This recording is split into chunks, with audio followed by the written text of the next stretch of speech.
Hyderabad reason police खाते जी बेद 470 ऐं 388 जी औरत उम्मीदवारनि नौकरियूं न मिलण ख़िलाफ़ हैदराबाद बाईपास ते धरणो हणी रोड ब्लॉक करे छॾियो। एसएस न्यूज़ जे रिपोर्टर एजाज़ लखारी मूजिब औरत उम्मीदवारनि नौकरियूं न मिलण ख़िलाफ़ हैदराबाद बाईपास ते धरणो हयो। भिटाई नगर पुलिस केतिरनि ई औरत उम्मीदवारनि खे ॻाल्हियुनि जो आसरो ॾेई थाणे ते खणी वई।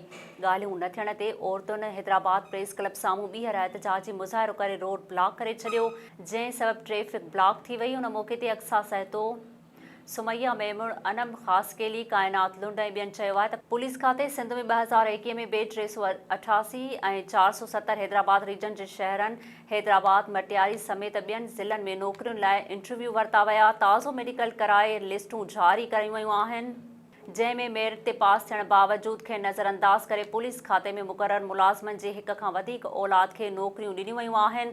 उन्हनि पीपी चेयरमैन बिलावल भुट्टो ज़रदारी, सिंध जे वॾे वज़ीर सईद मुराद अली शाह ऐं आईजी सिंध खे अपील कई आहे त पुलिस खाते सिंध में औरत अहलकारनि जी भर्तियुनि में थियल बेक़ाइदगियुनि जो नोटिस वठी खेनि रोज़गार फ़राहम कयो वञे।